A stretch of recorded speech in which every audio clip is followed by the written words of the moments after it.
और दूसरा है कम्युनिकेशन। अब कम्युनिकेशन का जो पूरा हम मैटर लेते हैं ना, तो ये बिजनेस से लेते हैं। बिजनेस एडमिनिस्ट्रेशन नहीं है, या कम्युनिकेशन स्टडीज जो होती हैं, तो उसमें से लेते हैं। और जो जर्नलिज्म है, इसके गिने चुने सवाल हैं 4-5। मसलन के पहला सवाल है कि सहाफ़ी क्या होता है, सहाफ़ी की क्या खूबियां होनी चाहिए। अब जब आप कहेंगे सहाफ़ी की क्या खूबियां होनी चाहिए, तो जो आपके दिल में आता जाएगा आप लिखते जाएंगे। आप ये तो नहीं देखोगे जी मैं लाजमी तौर पे मैस कॉम की फलां किताब से ये चीज़ पढ़ी हो तो ही लिखूंगा। सो जर्नलिज्म का जो सब्जेक्ट है, आई रिमेंबर, एक लतीफ़ा आप लोगों को बता देता हूँ कि जब मैंने 2015 में जर्नलिज्म की अटेम्प्ट ली, इसकी मैथ कम्युनिकेशन के साथ अटेम्प्ट ली पीएमएस की, तो मैंने इसको पढ़ा तकरीबन 90 मिनट सिर्फ। अक्सर मैं बताता होता हूँ कि ये जो 2015 वाली मेरी अटेम्प्ट थी, that was an accident. Accident कैसे था कि मुझे 11 दिसंबर को पता चला कि पेपर हो रहे हैं। 11 दिसंबर को मैंने बुक्स ली और 26 दिसंबर को पेपर था। 15 दिन में मेरे पास मैथ्स कॉम के लिए कितना टाइम निकला? 90 मिनट एक दफ़ा, और पेपर से पहले 1 घंटा। तो ये टोटल मैंने इसको दिया एंड आई स्कोर्ड 125 मार्क्स पहली अटेम्प्ट में। अच्छा, उसमें लतीफ़ा क्या? लतीफ़ा ये है कि वहां पे क्वेश्चन आया कि प्रिंसिपल्स ऑफ रिटन कम्युनिकेशन।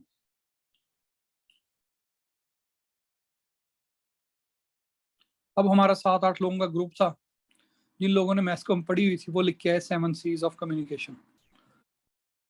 वो कितनी हेडिंग्स बना के आए? 7। मैं और मेरा एक दोस्त, वो आजकल डिप्टी कमिश्नर है किसी डिस्ट्रिक्ट का, वो लिख के आया 37 हेडिंग्स, मैं लिख के आया 32 हेडिंग्स, क्योंकि हमें आता नहीं था, हमने गप्पे लगानी थी। जब रिजल्ट आया तो मेरे शायद 125 नंबर थे, उसके 125 30 नंबर थे, 30 कर लें। और जितने लोग, जो लोग इसकी एक अरसे से तैयारी कर रहे थे मैथ्स कॉम के, किसी के 100 से ऊपर नंबर नहीं आए, लेस देन 100। वजह क्या है कि ये सब्जेक्ट ऐसा है कि जिसके अंदर कोई इसका अपना पर्सनल सब्जेक्ट मैटर नहीं है। जितना ज्यादा लिखोगे उतने ज्यादा नंबर आएंगे। फिर साइकोलॉजी, आपको हर पेपर के मैं एग्जामिनर की साइकोलॉजी बताता हूँ। तो इसके जो एग्जामिनर है उसकी साइकोलॉजी क्या है,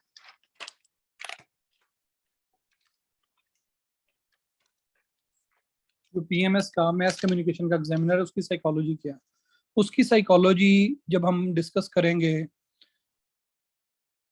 तो आपको पता चलेगा कि वो पसंद करता है किस चीज को, फ्लो चार्ट्स को, डायग्राम्स को। डायग्राम्स भी बहुत कम होती हैं फ्लो चार्ट्स ज्यादा। वो पसंद करता है किस चीज को, फ्लो चार्ट्स। तो जो बंदा फ्लो चार्ट्स मैथ कम्युनिकेशन में बना रहा होगा, फ्लो चार्ट्स क्या होते हैं? मसलन कम्युनिकेशन है, कम्युनिकेशन में हमारे पास क्या होता है जी? सोर्स। सोर्स को हम किसी मीडियम के थ्रू ट्रेवल करवाते हैं, और फिर उसके बाद हमारे पास SMCR मॉडल जिसे हम कहते हैं। हमारे पास एक सोर्स होता है, एक मैसेज होता है, एक चैनल होता है, एक रिसीवर होता है। अब जो बंदा पेपर में ये बना के आएगा उस बंदे को 6 नंबर मिलेंगे। इतनी सी आसान सी बात। फिर जैसे न्यूज है, न्यूज का एक स्ट्रक्चर होता है इन्वर्टेड पिरामिड मॉडल। लीड होती है, कनेक्शन एंड डिटेल्स,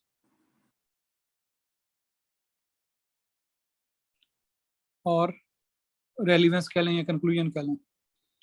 ये इसका फ्लो चार्ट है,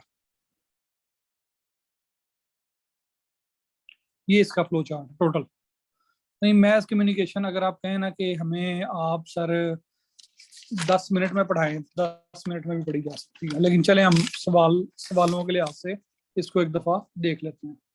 तो ये हमारे पास टोटल क्या है मैथ कम्युनिकेशन की जो बेसिस हैं, वो ये हैं कि सबसे पहले आपने देखना है जर्नलिज्म। सहाफ़ी सहाफ़ी कौन कौन सी चीज़ें प्रोड्यूस करते हैं, कॉलम क्या होता है, उनकी डेफिनेशन देखनी है, मैं अभी सारी करवाऊंगा। और हमारा आज का पेपर जो है वो अगले 40-45 मिनट में पेपर 1 खत्म हो जाएगा। आप लोग कहेंगे कि ये तो मतलब मौजूदा हो गया, ठीक है। लेकिन असल बंदा वो होगा जो बंदा फिर जो बातें यहाँ बताई गई हैं वो पढ़ के उसके बाद इंटरनेट पे जाएगा, और इंटरनेट पे जाके वो सर्च करेगा कि डायग्रामेटिक, सिंपली लिखेगा न्यूज, आगे लिख देगा डायग्राम या न्यूज फ्लो चार्ट। तो वो फ्लो चार्ट जो हैं आपने हर बंदे ने अपने अपने उस सवाल में ऐड कर लेने, जो आपके नोट्स बनेंगे। ये जो नोट्स मैंने ग्रुप में शेयर किए हैं ये भी मेरे पिछले साल के किसी स्टूडेंट के बने हुए नोट्स हैं। मतलब उसे मैंने बताया कि इस तरह से बनाने हैं, उसने बनाए, तो वो इतने वो सादा हैं कि मैंने कहा कि ये अब मैं सारों को पढ़ाता हूँ। बुक, क्वेश्चन ये है कि इसके लिए बुक कौन सी है, तो answer is no book required for math communication. लेकिन सब लोगों ने 2 दिन लगा के, 2 दिन ही लगेंगे, आज का और कल का दिन लगेगा, मैथ्स कॉम के आपका पूरा सिलेबस खत्म हो जाएगा। बुक की बजाय आपने किसको कंसल्ट करना है, गूगल इमेजेस को। और हर सवाल के अंदर आपने फ्लो चार्ट्स और डायग्राम्स ऐड करनी है। अगर फिर भी किसी को बुक लेने का शौक है तो वो एडवांस वालों की पीएमएस की बुक ले लें। पीएमएस मैथ्स कॉम, सीएसएस नहीं, एडवांस या वर्ल्ड टाइम्स की पीएमएस की किताब लेनी है, सीएसएस की नहीं लेनी। ठीक है जी, वो पीएमएस के सिलेबस के मुताबिक। अगर फिर भी किसी को लगता है कि नहीं जनाब मैं तो गूगल पे टाइम वेस्ट हो रहा है, लेकिन ये चीज याद रख लें, जो बंदा गूगल पे टाइम देगा, थीरीज इसकी गिनी चुनी है, वही है जो हमारी पॉलिटिकल साइंस की थ्योरी है, पाकिस्तान स्टडीज की थ्योरी है, सिर्फ उनका नाम थोड़ा सा डिफरेंट है। मॉडल्स यहाँ गिने चुने हैं। तो करना क्या है आप लोगों ने, ये जो हमारे पास किताब एक लेनी है तो ले लें, अदरवाइज इसकी भी जरूरत नहीं है, और मैथ्स कॉम आपका फेल नहीं होता, प्रोवाइडेड दैट कि अगर आपका ये वाला हिस्सा ठीक है। गूगल इमेजेस पे जाना है, सिंपली सर्च करना है और आपका ये हो जाएगा। Nature of questions in past paper की अगर आप बात करें तो क्वेश्चंस अप्लाइड आते हैं, बेसिक क्वेश्चन नहीं आते हैं। वो बाज़ आपको सिचुएशन बना के देता है। मसलन मुझे जब 2016 में मैंने अटेम्प्ट ली, उसमें मेरे 147 थे मैथ्स कॉम में। उसमें एक क्वेश्चन आया पेपर 2 के अंदर के, अगर आप किसी जगह पे, गूगल इमेजेस भाई वेबसाइट है, वहाँ सर्च इंजन है गूगल इमेजेस, जहाँ पे आप तस्वीरें देखते हैं किस चीज़ की। अब वहाँ पे सवाल आया 2015 के 15 नहीं 16 पीएमएस के अंदर, कि अगर आप किसी भी डिपार्टमेंट के पब्लिक रिलेशन ऑफिसर हैं और जो सहाफ़ी हैं वो आपसे नाराज हैं, तो आप लोगों तक अपना मैसेज कैसे पहुंचाएंगे। उसने क्या दे दिया, आपको खुली छुट्टी दे दी। मैंने उसके अंदर लिखा कि जनाब हम पोस्टर बनवाएंगे, हम उसके अंदर पम्फलेट्स बनवाएंगे, हम ब्रोशर बनवाएंगे, हम मैसेज कैंपेन चलाएंगे, हम व्हाट्सएप नंबर देंगे, सोशल मीडिया को यूज करेंगे, अल्टरनेट मीडिया डेवलपमेंट, बेसिकली मैंने उसका वो बनाया कि हम अल्टरनेट मीडिया डेवलप करेंगे। पहले सबसे क्या करेंगे, उन साथियों को खाने पे बुलाएंगे, दावत देंगे, उनके जो ग्रीवेंसेस है वो सुनेंगे, अगर वो ठीक हो जाते हैं वेल एंड गुड, नहीं होते तो हम अल्टरनेट मीडिया यूज करेंगे। उसमें सोशल मीडिया का भी सहारा लिया, और दूसरा मीडिया कौन सा, ये जो बैनर लगे होते हैं, पेनाफ्लेक्सिस लगे हुए होते हैं, पोस्टर्स, प्रिंट मीडिया में जो चीजें, प्रिंट मीडिया तो और चीज है, प्रिंट मीडिया में आते हैं अखबार मैगजीन, यहाँ पे जो चीजें हम गली मोहल्ले की जो जिसे हम कहते हैं ना तरवीज, यानी जैसे अकेडमियों ने लगाए होते हैं जी, सीएसएस, वो एक बंदे ने लगाया हुआ था कि how to secure 70+ marks in, नहीं, हर सीएसएस में 20 में से 18 नंबर, सवाल में 20 में से 18 नंबर लेने का तरीका।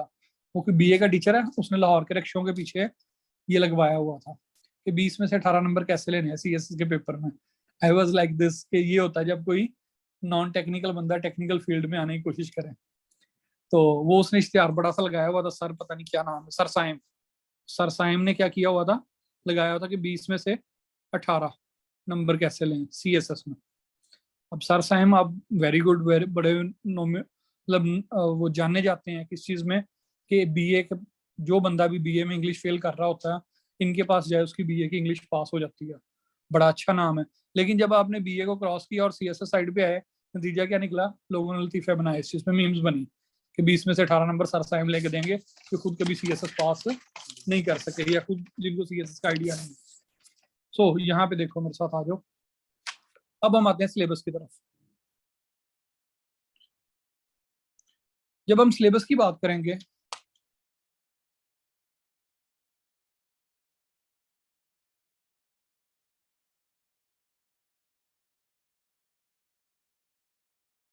मुझे खोल लेना ना सिलेबस जरा।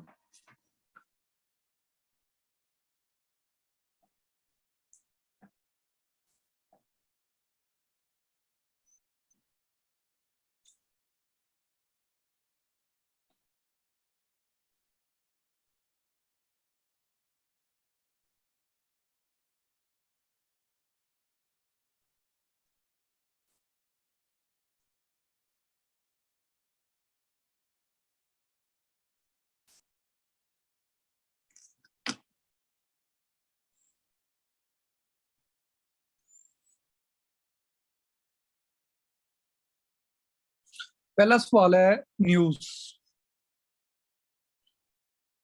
पहला सवाल है न्यूज। न्यूज के बारे में वो क्या कहता है जी, इसकी आपको डेफिनेशन आनी चाहिए, डेफिनेशन के बाद स्ट्रक्चर आना चाहिए,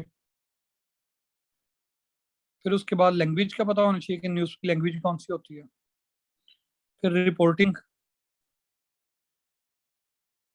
और फिर सब एडिटिंग। ये हमारा पहला सवाल है। न्यूज क्या होती है, न्यूज की डेफिनेशन क्या है? न्यूज ये होती है, न्यूज की डेफिनेशन मुख्तलिफ लोगों ने मुख्तलिफ की है। जो आपके पास किताब है इसके अंदर एक डेफिनेशन लिखी होगी कि if a dog bytes a man it is not a news, but if a man bytes a dog it is a news. तो न्यूज के अंदर क्या होता है, सबसे पहले ऑडिटी होती है कि ये ऑड होती है। न्यूज की खसूसियात में पहली खसूसियत क्या होती है कि ये ऑड होती है। दूसरे नंबर पे अगर आप मुझे कहें कि जी आज कीनिया के दारुल हुकूमत नैरोबी के अंदर एक शख्स का एक्सीडेंट हुआ और वो फौत हो गई, is that a news? Not for me. क्यों? क्योंकि मुझे इससे गर्ज ही नहीं है, नैरोबी के अंदर कीनिया में जो मर्जी हो रहा है। लेकिन अगर आप ये कहें कि सर आप सहीवाल से, मैं कहूँ जी सहीवाल से हैं, सहीवाल से हूँ, तो आप कहेंगे सर सहीवाल में वहाँ पे एक ब्लास्ट हुआ, तो नौजुबिल्लाह अल्लाह ना करे, लेकिन आप कहें जी एक ब्लास्ट हुआ, तो क्या आपकी फैमिली खैरियत से है? तो फौरी तौर पे मैं भागूंगा, जाके मैं क्या करूंगा, अपनी फैमिली से कांटेक्ट करूंगा और चेक करूंगा। Now it is a news. या आप कहें जी सहीवाल में एक बस का एक्सीडेंट हुआ, ठीक है, सहीवाल के अंदर एक पुल गिर गया या कोई और मामला हो गया, तो जब आप मुझे कहेंगे तो इसको हम कहते हैं प्रॉक्सिमिटी, कि मेरी प्रॉक्सिमिटी में मेरे इर्द गिर्द जो चीज होगी या जो चीज जिस चीज के साथ मेरी वाबस्तगी होगी, रिलेशन होगा, उसे क्या हम कहेंगे कि ये है। मसलन मुझे इस्लामाबाद बहुत पसंद है, गर्मियों में मैं चला जाता होता हूँ वहाँ वीकेंड्स पर। अब मुझे कोई कहेगा इस्लामाबाद के अंदर G10 के अंदर ये होगा, तो मैंने G10 के अंदर 2 साल रहा हूँ, तो वो मेरे लिए न्यूज हो जाएगी। दो क्या, वहाँ जो मर्जी होता है फिर मुझे फर्क नहीं पड़ता, but that will be a news for me. तो न्यूज की दूसरी चीज होती है प्रॉक्सिमिटी। ठीक है, इस तरह से और चीजें भी होती है न्यूज के अंदर। हम खोल लेते हैं जो हमारे नोट्स हैं ताकि आपको चीजें चलती जाए। यहाँ पे मैंने ग्रुप में सेंड किए हैं नोट्स, आप लोगों ने देख लिए होंगे।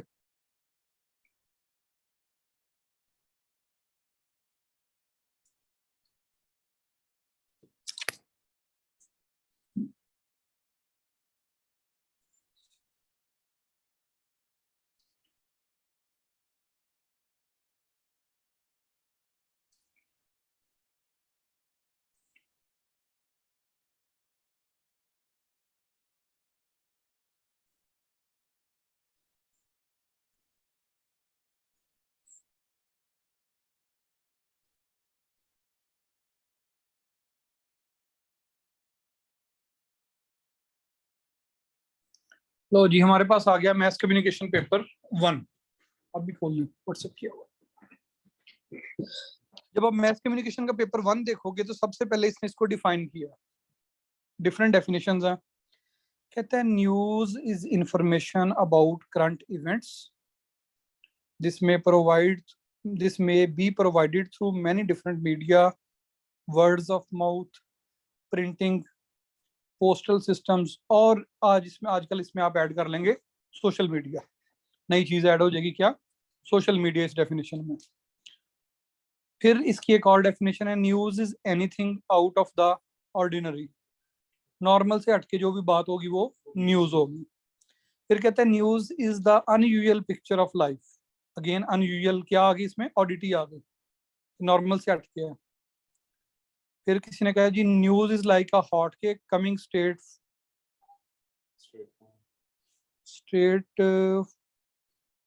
From oven. न्यूज क्या होता है? News is a hot cake coming out straight from oven. तो ओवन से जैसे केक आ, ये सारी बातें हैं जो मैंने एक एग्जांपल दी आपको, वो भी इसकी डेफिनेशन है कि if a dog bytes a man it is not a news, but if a man bytes a dog it is a news. Structure क्या होता है? स्ट्रक्चर के लिए different series, different structures, different models use होते हैं। जो इसका conservative या ऑर्थोडॉक्स या जो नॉर्मल जो अब भी चलता है वो मॉडल है, उसे हम कहते हैं inverted pyramid model. Inverted pyramid model ये आपके पास नंबर 1 पे यहाँ पे गिवन है। इसके अंदर आपने एक उल्टी मुसल्लस बनानी है, उल्टी ट्रायंगल बनानी है, और उसके अंदर आपने देखना है एक लीड होती है, लीड के नीचे बैकग्राउंड इन्फॉर्मेशन होती है, उसके नीचे इंटरव्यू होता है, उसके बाद मोर इन्फॉर्मेशन होती है, फिर कंक्लूजन होता है। तो this is your news structure. कोई बात इसमें मुश्किल नहीं है, एक दफा बताइए, याद रह जानी चाहिए। एक तरीकेकार ये है। दूसरा तरीकेकार जो आजकल बीबीसी अडॉप्ट करता है, वो बीबीसी उर्दू अगर आप कभी पढ़ें तो वो ये दूसरा तरीकेकार आपको नजर आएगा। इसमें क्या होता है, मेन फैक्ट्स होते हैं, उसके बाद मोर डिटेल्स होती हैं, फिर कोई कोट होती है, कोटेशन, यानी कि किस बंदे ने इस पे क्या बात की है, फिर दोबारा उसकी डिटेल्स, फिर कोई कोटेशन उसके काउंटर में। न्यूज जो होती है कभी भी यूनी डायरेक्शनल नहीं होती। इस पे आप कोशिश करते हैं कि अगर फॉर एग्जांपल आप कहते हैं कि जी पर्सन ए ने ये काम किया है, पर्सन बी के बारे में ये बात की है, तो आप पर्सन बी का मौकफ भी उसी न्यूज में शाया करते हैं, या फिर कम से कम आप लिखते हैं न्यूज के अंदर कि जी हमने इस पे राय लेने के लिए उनसे राब्ता किया, राब्ता ना हो सका। ये क्या है, आपके एथिक्स हैं जर्नलिज्म के। हमारे यहाँ पे क्या होता है, न्यूज जो होती है उसको न्यूज की बजाय लफाजी करार दिया जाता है। हमारे यहाँ पे न्यूज की जो हेडिंग्स होती हैं कि जी फलां चीज का दंदान शिकन जवाब। अब दंदान शिकन जवाब जो है ये क्या होता है, ये लफाजी होती है। न्यूज का मतलब ये है कि जो बात जैसे हुई है उसको बयान करना है, ठीक है। तो एक दूसरा स्ट्रक्चर ये है, ये भी आपके पास बना हुआ है, ये इन्होंने बनाया था, ये तसव्वुर ने नोट्स बनाए थे। उसके बाद ये लैंग्वेज ऑफ न्यूज क्या होती है। लैंग्वेज ऑफ न्यूज क्या होनी चाहिए, लैंग्वेज ऑफ न्यूज ऐसी होनी चाहिए जो हर बंदे को समझ में आए। अब आप जैसे वो जिम्मेदार के एडिटर थे, वो क्या करते थे, मुश्किल मुश्किल उर्दू और फारसी के अल्फाज इस्तेमाल करते थे, और वो आधे लोगों को समझ ही नहीं आते थे। नहीं, न्यूज की जो जुबान है वो बिल्कुल सादा होनी चाहिए, लेकिन उसके अंदर ग्रामेटिकल गलतियां ना हो, ग्रामर की गलतियां ना हो, स्पेलिंग की गलतियां ना हो। इवन आजकल बीबीसी उर्दू स्पेलिंग की गलतियां कर रहा होता, उसे रेशा और रेशा, यानी ये वाले रेशे का और एन वाले रेशे का फर्क नहीं पता, वो गलतियां कर रहा होता। तो ये स्पेलिंग मिस्टेक्स ना हो, ग्रामेटिकल मिस्टेक्स ना हो। बुक स्टाइल वर्ड्स, यानी इसके अंदर सेंटेंसेस बुक स्टाइल हम यूज करते हैं। फिर शॉर्ट शार्प क्लियर सेंटेंसेस होते हैं। लाइवली लैंग्वेज होती है, यानी उसके अंदर ये नहीं हो कि पढ़ते पढ़ते इंसान बोर हो जाए। जो न्यू वर्ड्स हम यूज करेंगे तो वो उनको उनके हक के मुताबिक इस्तेमाल करना है। ये नहीं हो कि वहां पे आप वो एक्ट्रेस वाली अंग्रेजी इस्तेमाल करें कि मुझे चक्कर आ रहे हैं, माई हेड इज सर्कुलेटिंग, मेरे सर को चक्कर आ रहे हैं, माई हेड इज सर्कुलेटिंग। तो ये नहीं हो, आपको एग्जैक्ट पता होना चाहिए कि आई एम फीलिंग डिजी, मुझे चक्कर आ रहे हैं, मेरे सर को चक्कर आ रहे हैं।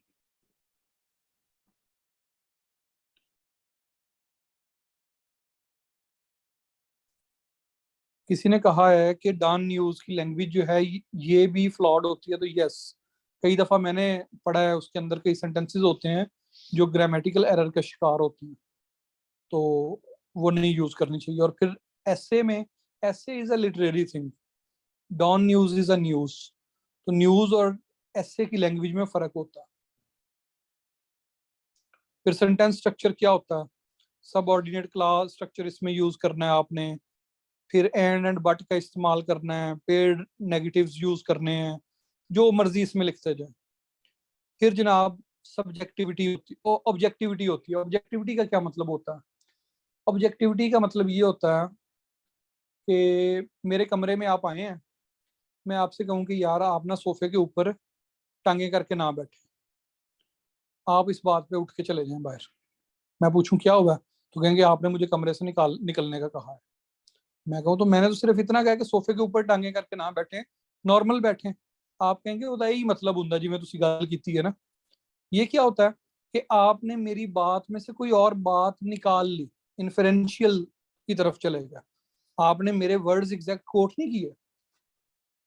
जो हाँ, तो इस पे एक इंग्लिश ऐसे भी आया था, can meaning be fixed, negative या पॉजिटिव कुछ भी हो सकता। ठीक है, बात जो आपका दिल पसंद बंदा होता है उसकी बुरी बात भी आपको अच्छी लगती है, और जो बंदा आपको बुरा लगता है उसकी अच्छी बात भी आपको बुरी लगती है। ये क्या होता है कि आप एग्जैक्ट उसकी बात का मतलब अपने जहन के मुताबिक निकाल रहे हैं, तो ये गलत होता है इसमें। फिर उसके बाद जी गॉबलीडिगोक ये वर्ड है कोई, तो कंफ्यूजिंग राइटिंग नहीं यूज करनी है आपने। मसलन क्या होता है, लिखा होता है जी आज लाहौर में बर्फ गिर गई। जब आप पूरी खबर खोलते हैं तो वहां पे बर्फ का एक ब्लॉक ट्रॉलर में से गिरा हुआ होता है, तो उसकी तस्वीर लगी होती है, कहते हैं जी आज लाहौर में बर्फ गिरी है। लोग तो भाग के देखेंगे कि जी लाहौर में बर्फ कैसे गिर गई।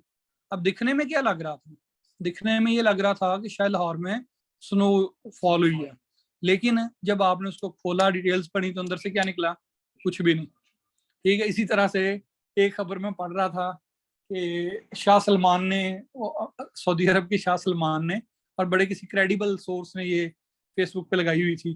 तो आमतौर पे तो मैं जावेद चौधरी टाइप जो वेबसाइट्स हैं इनको फॉलो नहीं करता, लेकिन वो लगाई थी, शाह सलमान ने क्या कर लिया, शाह सलमान ने एक धमाके में जख्मी होने वाली खातून से क्या कहा। ठीक है, जब मैंने जाके खोला तो उसने नीचे क्या कहा, उसने कहा क्या हाल है आपके, अब कैसा महसूस कर रही हैं। तो शाह सलमान ने ये कहा था। सो दिस इज व्हाट, क्या होता है आजकल तो ये ट्रैफिक गेन करने के लिए, ये गूगल ट्रैफिक गेन करने के लिए कर रहे होते हैं। अवॉइड वर्डीनेस, वर्डीनेस का मतलब क्या, सीधी सीधी गल करनी है, आपने लफाजी में नहीं पढ़ना, वर्बोसिटी को अवॉइड करना। हाँ जी, रेपिटिशन ना हो, क्लटर ना हो, स्पेलिंग एंड ग्रामर ठीक हो, मिलिट्री जॉर्गन्स यूज ना करें। मिलिट्री जॉर्गन्स क्या होते हैं न्यूज के अंदर, फॉर एग्जांपल मिलिट्री कहती है कि 1965 की जंग में हमने भारत के हमले का दंदान शिकन जवाब दिया और हिंदू बनिए को नाकों चने चबवा दिए। ठीक हो गया, ये जुमला बन गया, आर्मी ने ये कहा। ठीक है, लेकिन जब आप इसको न्यूज में लेके आएंगे तो आप इसको न्यूज में ऐसे कहेंगे कि आर्मी जो है उसने क्या कहा है कि we have won the 1965 war, that's it, simple उसको करेंगे। तो न्यूज के अंदर ये होता।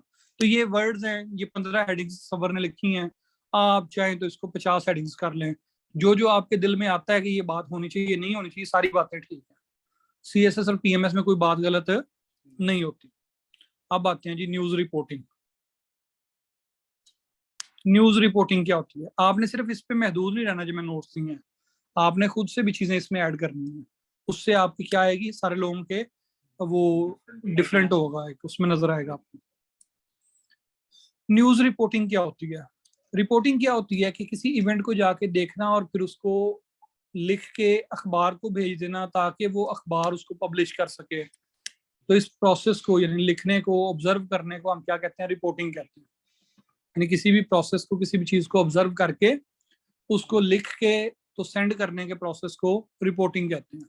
ये रिपोर्टिंग में भी तब्दीली आ गई। आजकल क्या करते हैं कि 800 रुपए का माइक लेते हैं, 100 रुपए का उस पर एक लोगो बनवाते हैं, और बनवा के तो सारे मोबाइल के साथ लगा के तो साफ ही बने होते हैं। ठीक है, ना उर्दू आती, ना अंग्रेजी आती, ना पंजाबी आती उन्होंने। तो रिपोर्टिंग क्या है, रिपोर्टर के लिए क्या क्या चीजें जरूरी हैं, देखो जरा मेरे साथ। सबसे पहले तो रिपोर्टिंग की टाइप्स देख लो कैसी हो सकती हैं। इन्वेस्टिगेटिव रिपोर्टिंग हो सकती है। ये क्या होती है इन्वेस्टिगेटिव रिपोर्टिंग, जैसे पनामा लीक्स हुई थी, तो पनामा लीक्स में एक ICIJ बना था, इंटरनेशनल ICIJ एग्जिस्ट करता है, international consortium for investigative journalism. तो ये जो ICIJ था, इसने क्या किया, मुख्तलिफ मुल्कों से साफी लिए और उनको कहा कि इन्वेस्टिगेट करें कि पनामा के अंदर किन किन लोगों ने डिफरेंट अकाउंट खोले हुए हैं अपनी करप्शन मनी को वाइड करने के लिए, ब्लैक मनी को वाइड करने के लिए। इन्होंने उसको किया और करके उस पर स्टोरी की, दैट वाज इन्वेस्टिगेटिव जर्नलिज्म। तो ये एक पहली टाइप होती है इन्वेस्टिगेटिव जर्नलिज्म। और इसके अंदर इन्वेस्टिगेटिव जर्नलिज्म जो है, इसके अंदर आपके पास जो रिपोर्टर होगा उसे हम कहेंगे इन्वेस्टिगेटिव रिपोर्टर, और प्रोसेस को कहेंगे इन्वेस्टिगेटिव रिपोर्टिंग। किसी इशू के ऊपर ही होगा, डेफिनेटली कोई इशू होगा तो उसे इन्वेस्टिगेट करेंगे ना, विदाउट इशू तो आप इन्वेस्टिगेट कुछ नहीं कर सकते। छानबीन वगैरह के बाद जो रिपोर्टिंग, यस, पूरी छानबीन होगी इसके अंदर। फिर होती है जी आपकी कोर्ट रिपोर्टिंग। कोर्ट रिपोर्टिंग क्या होती है, हर चैनल ने, जैसे लाहौर में सिटी 42 ने बिलखसूस किया हुआ है कि उन्होंने अपने नुमाइंदे हर कोर्ट के अंदर छोड़े हुए हैं। अब जब हम वहाँ केस कॉल होते हैं जो इंपॉर्टेंट नोयत के केस होते हैं, तो वो वहाँ बैठ जाते हैं कोर्ट में और उनको लिखना शुरू कर देते हैं। सुप्रीम कोर्ट के अंदर भी मतीउल्लाह जान का नाम आपने सुना होगा। मतीउल्लाह जान करते ही सुप्रीम कोर्ट की रिपोर्टिंग है, एजाज सैयद करते ही सुप्रीम कोर्ट की रिपोर्टिंग है। तो ये क्या होती है आपकी कोर्ट रिपोर्टिंग। फिर होती है एक्सीडेंट्स रिपोर्टिंग। एक्सीडेंट्स रिपोर्टिंग क्या है? किसी जगह पे लड़ाई हो गई, झगड़ा हो गया, कोई ब्लास्ट हो गया, कोई जल्जला आ गया, कुछ भी हो गया, एक्सीडेंट हुआ, आपने जाकर उसको रिपोर्ट किया, ये एक्सीडेंट्स रिपोर्टिंग है। पॉलिटिकल रिपोर्टिंग, सियासत में क्या चल रहा है, इसमें क्या होता है, पॉलिटिशियन से ताल्लुक बना के रखते हो, अंदर की बातें निकलवाते हो और फिर उनको करते हो। फैशन रिपोर्टिंग, ये आपने देखा एक पूरा पेज फैशन का होता है, शोबिज फैशन का। तो ये इस तरह बिजनेस रिपोर्टिंग, एक बिजनेस का पेज होता है, स्पोर्ट्स का पेज होता है। फिर एक स्पेशलाइज्ड रिपोर्टिंग होती है। ये क्या होती है? स्पेशलाइज्ड एडिशन आते हैं अखबारों में, पूरा एक पेज होता है जो एक्स्ट्रा लगा हुआ होता है, उसमें किसी भी चीज पे, जैसे कहते हैं एड्स के आलमी दिन पे वो एक स्पेशल पेज आ गया, तो ये स्पेशलाइज्ड रिपोर्टिंग होगी, उसके ऊपर आपने रिपोर्टिंग कर ली। फिर पीरियोडिक रिपोर्टिंग होती है। पीरियोडिक रिपोर्टिंग क्या होती है कि जब आप किसी पीरियोडिकल यानी किसी मैगजीन के लिए रिपोर्टिंग कर रहे हो तो ये पीरियोडिक रिपोर्टिंग होती है। पीरियोडिक क्या होता है? पीरियोडिकल वर्ड मैगजीन के लिए इस्तेमाल होता है, जो मैगजीन जो आपका डेली ना आता हो, जो हफ्ते बाद आता हो, महीने बाद, 3 महीने बाद, या एनुअल। डेली जो होता है वो अखबार होता है, और ये जो मैगजीन्स होते हैं ये क्या होते हैं? वीकली होते हैं, मंथली होते हैं, ये आपके 15 दिन बाद भी आते हैं, कुछ क्वार्टरली भी होते हैं, फिर 6 महीने बाद, साल बाद। तो ये डिफरेंट तरह के होते हैं, ये आपकी पीरियोडिक रिपोर्टिंग होती है। फिर लॉन्ग रिपोर्टिंग होती है कि इसके अंदर आप पूरी कहानी लंबी चौड़ी लिखते हो। तो ये सारी इसकी टाइप्स हैं। इसमें आपके ज़हन में भी कोई बात आ रही हो, न्यूज़पेपर पढ़ें आप, उसमें वर्ड ऐड कर सकते हैं। ये जो लिखा हुआ है ये कोई सहीफा नहीं है कि इसमें तब्दीली नहीं हो सकती। फिर मोड्स ऑफ रिपोर्टिंग क्या होते हैं? डिफरेंट तरह के मोड्स हो सकते हैं। मसलन ये है, आपको मजे की बात बताता हूँ। एक बंदा है लाहौर का, वो ना थोड़ा सा तोतला है, और वो रिपोर्टिंग करता है लाहौर में बारिश के बाद मौसम खुशगवार हो गया और उसके साथ ही वो नाचना शुरू कर देता है। एक दफा ऐसा हुआ कि इलेक्शन कमीशन ने कहा कि सदर के जो इलेक्शन होंगे, उन इलेक्शंस के अंदर जब उनके कागजात की जांच पड़ताल होगी तो उसमें सिर्फ प्रेसिडेंशियल कैंडिडेट्स होंगे, कोई और बंदा नहीं होगा, ताकि मीडिया पे न्यूज बाहर ना हो। ये बात है शायद मुशर्रफ दौर के दूसरे इलेक्शंस की, या शायद जरदारी जब इलेक्ट हुए हैं तब की बात है ये। उसने क्या किया, खामोशी से अपने नॉमिनेशन पेपर जो है ना वो जमा करवा दिए, किसी को नहीं बताया। जियो का नुमाइंदा था वो, उसने नॉमिनेशन पेपर जमा करवाए। सारे लोग जो थे परेशान थे कि जी, सारे चैनल परेशान थे कि हम क्या करें, कि हमें तो आज उसकी छानबीन होनी है कागजों की। जियो ने कहा कि हम लोग उसकी जो लाइव इंफॉर्मेशन है वो आपको देंगे। बाकी चैनल्स जो थे वो परेशान हो गए, कैसे देंगे। तो उसने वो यासिर, शायद उसका नाम यासिर नहीं है, उसका कुछ और नाम है, शेख शेख नाम है। उस शेख साहब ने क्या किया, वो खुद चूंकि वहां मौजूद थे, मोबाइल अंदर ले गए थे, वहां से मैसेजेस करके तो बता रहे थे जो जो अंदर हो रहा था, और वो चैनल पे चल रहा था। अब सारे सारे परेशान थे, इवन इलेक्शन कमीशन परेशान था कि न्यूज बाहर कैसे जा रही। सो दिस वाज हाउ उस बंदे ने क्या किया, रिपोर्टिंग की। रिपोर्टिंग के लिए आपको बहुत सारे काम करने पड़ते हैं। बाज़ का आपको बारूदी सुरंगों से गुजर के जाना पड़ता है, बाज़ का आपको इमरान खान के जलसे में जाके तो वहां पे चपेड़े खानी पड़ती हैं। ठीक है, जियो वाले जब याद ना गए थे तो इमरान खान वालों ने चपेड़े मारी थी उसको, पीटीआई वालों ने, तो वो भी। लीगैलिटी और इलीगैलिटी का डिफरेंस है। लीगल वो चीज होती है जिसके ऊपर कोई लॉ मौजूद हो। दिस वाज नॉट लीगल और इलीगल कि जब आप कहें जी वो अंदर पहुंच गया, रिपोर्टिंग करनी है चैनल की, ये जिम्मेदारी है। आपने कहा था कि हम किसी न्यूज चैनल को अलाउ नहीं करेंगे, ठीक है, नहीं अलाउ हुए, लेकिन जो अंदर बंदा मौजूद है वो फोन पे बात बाहर तो बता सकता। तो वो जियो वालों को सिर्फ बता रहा था, बाकी तो सारे प्रेसिडेंशियल कैंडिडेट्स थे। तो लीगैलिटी तब होती है जब कोई लॉ हो। मीडिया को कोई भी चीज कवर करने से रोका नहीं जा सकता। वो अलग बात है, पैमरा जो है वो एक अलग से चीज है, वो हम देखेंगे उसको वो क्या है।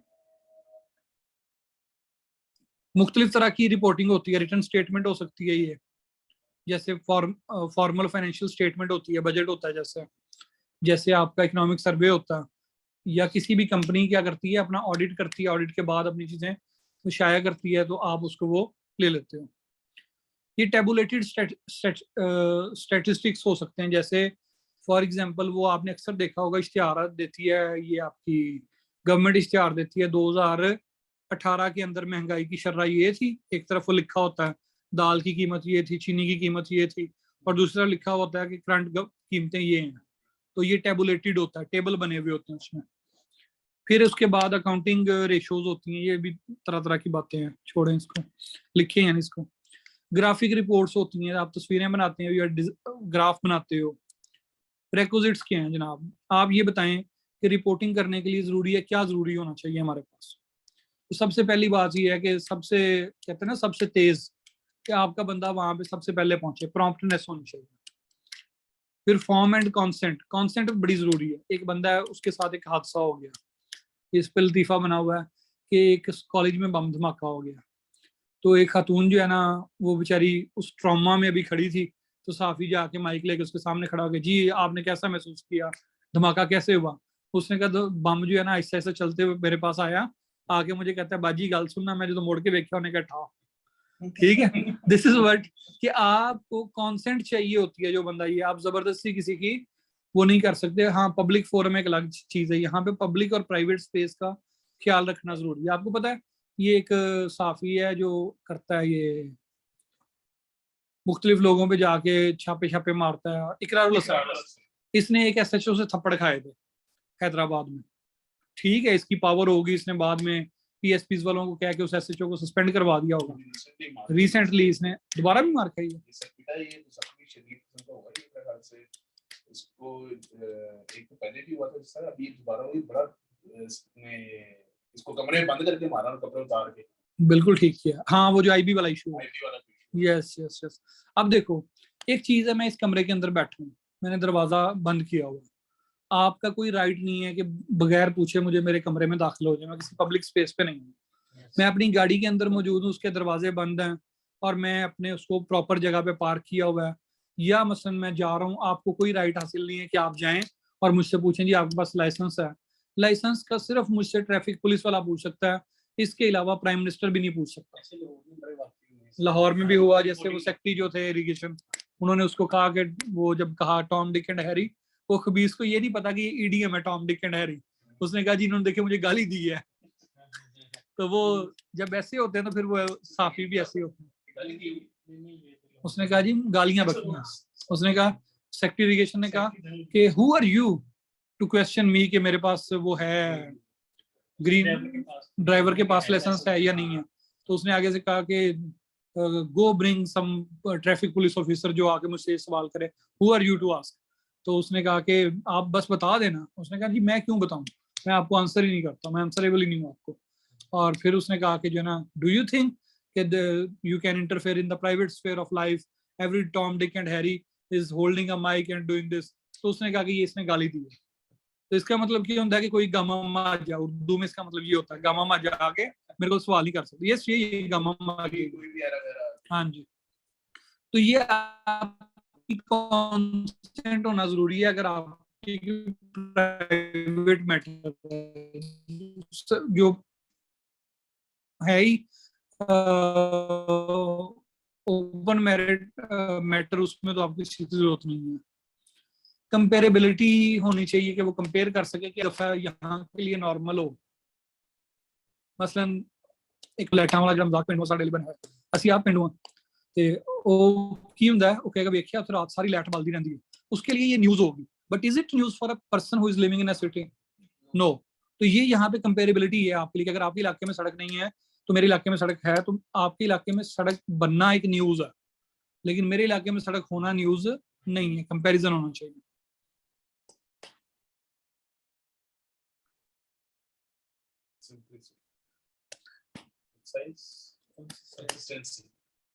हाँ जी वो पूछ सकती हैं। कंसिस्टेंसी है जी कि लगातार होना चाहिए, यानी ऐसा होता है बाज़ वक़्त आप एक जगह जाते हो आपको न्यूज़ नहीं मिलती, पब्लिक स्फेयर है, न्यूज़ मिलनी चाहिए, तो आप बार बार जाएं ताकि उस न्यूज़ को खोद के लें। फिर सिंपलिसिटी है। सिंपलिसिटी क्या होती है रिपोर्टिंग में? अगेन वही जो बात हमने ऊपर की थी, वही है सिंपलिसिटी का, सादा चीज, सादा अल्फाज में रिपोर्टिंग करनी चाहिए। कंट्रोलेबिलिटी होनी चाहिए। कंट्रोलेबिलिटी का क्या मतलब है कि अपने इमोशंस में नहीं बह जाना आप लोगों ने। जब न्यूज़ को रिपोर्ट कर रहे हो, किसी भी साफी ने न्यूज़ को रिपोर्ट करना है, तो वो इमोशंस में नहीं बह जाए। ये नहीं हो कि वो कहे कि जनाब मैं इमोशंस में बह गया था तो मैंने इसको गलत रिपोर्ट कर दिया बाद में। उसको नॉर्मल रहना चाहिए। अप्रोप्रिएटनेस होनी चाहिए। बहुत दफ़ा ऐसा होता है कि एक बंदा जो है वो ऐसे गलत अल्फाज इस्तेमाल कर देता है कि और वो अगला वो न्यूज़ में नहीं छापे जा सकते। तो ड्यूरिंग रिपोर्टिंग आपने क्या करना होता है, उनको सेंसर करना होता है, उसके लिए मुनासिब अल्फाज जो पेपर में छापे जा सकें वो यूज करने होते हैं। कॉस्ट कंसिडरेशन है, आप जो है ना कहते हो हमने इन्वेस्टिगेटिव जर्नलिज्म करनी है, इसके लिए हम 1 लाख रुपया जो है ना वो रख देते हैं, और इन्वेस्टिगेटिव जर्नलिज्म के बाद उसका फायदा सोसाइटी को 50,000 का हो रहा हो तो उसका कोई फायदा नहीं है। इस तरह एक्यूरेसी है कि जो आपकी रिपोर्टिंग है वो एक्यूरेट होनी चाहिए, आपके जहन में जो भी लफ्ज हों वो सारे आप इसमें ऐड कर सकते हैं। मसलन कंपैक्ट होनी चाहिए बात, मसलन कंसाइज होनी चाहिए। अब कंसाइज यहाँ नहीं लिखा हुआ तो आप कंसाइज ऐड कर सकते हैं कि जो चीज़ें हैं वो कंसाइज होनी चाहिए, जो रिपोर्टिंग कर रहे हैं वो कंसाइज होनी चाहिए, इधर उधर की बातें ना हो, ब्रीफ भी हो कंसाइज भी हो। अच्छा, मजे की बात यह है कि इसके अंदर ना आप हेडिंग्स बनाते हुए जो थिसॉरस है उसको भी यूज कर सकते हैं। जैसे ब्रीफ के लिए हम वर्ड डिफरेंट यूज करते हैं, ब्रीफ के लिए हम कहते हैं जी स्मॉल स्मॉल भी वर्ड यूज कर लेते हैं, ब्रीफ के लिए हम ब्रेविटी वर्ड भी यूज कर लेंगे, कंसाइज भी यूज कर लेंगे। तो ये अलग अलग हेडिंग्स बनानी है आपने, इस चक्कर में नहीं पढ़ना कि जनाब इन चारों का मतलब तो एक ही है। हेडिंग्स बनानी है जितनी बना सकते हैं इसमें।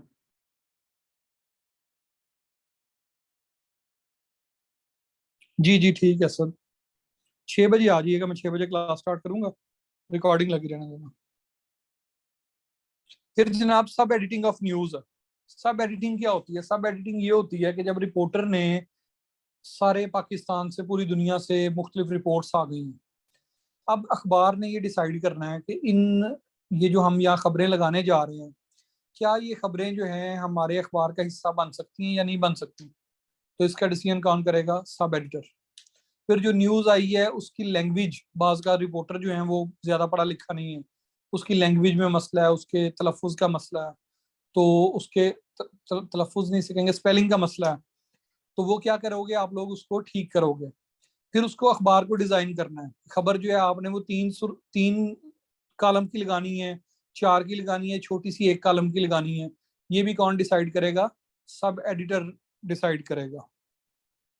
तो फिर सब एडिटर कैसा होना चाहिए?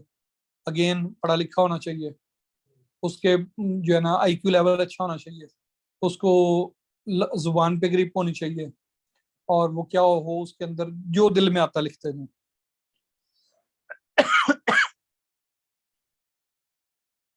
ये आपका पहला सवाल न्यूज वाला कंप्लीट हो गया।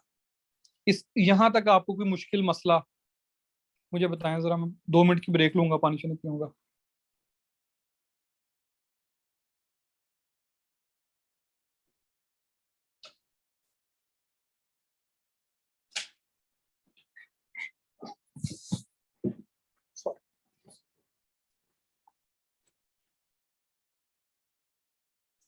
पास पेपर उठा के देखो कैसे आएगा।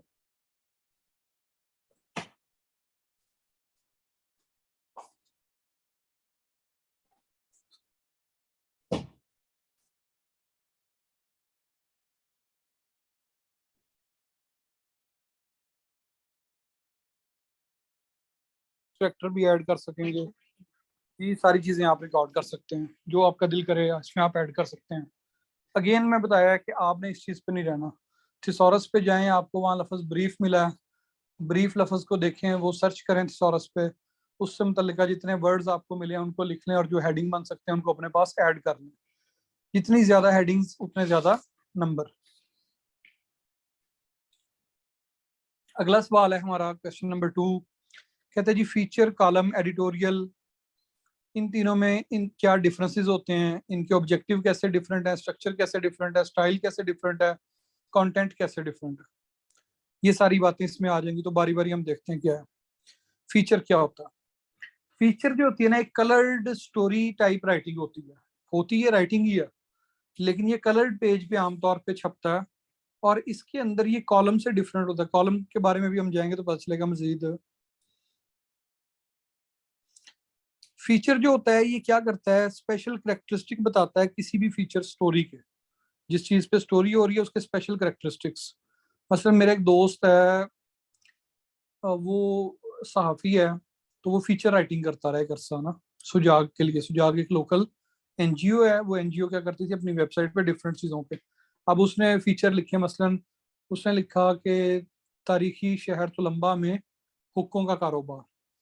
अब हुक्कों के ऊपर फॉर एग्जांपल उसने एक फीचर लिख दिया पूरा कि हुक्के किस तरह के होते हैं, उसकी तस्वीरें लगाई, साथ हुक्कों की थोड़ी सी तारीख बताई, फिर हुक्के बताए कि इसके अंदर क्या होता है, पानी का क्या फंक्शन होता है, इसमें आग आग या जो कोयले हैं वो कैसे जलते हुए रखे जाते हैं, तंबाकू कैसे इस्तेमाल होता है। अब उसने क्या किया, पूरा हुक्के के ऊपर फीचर लिखा, और उसके इस तरह से फीचर्स माशाल्लाह 100+ हैं।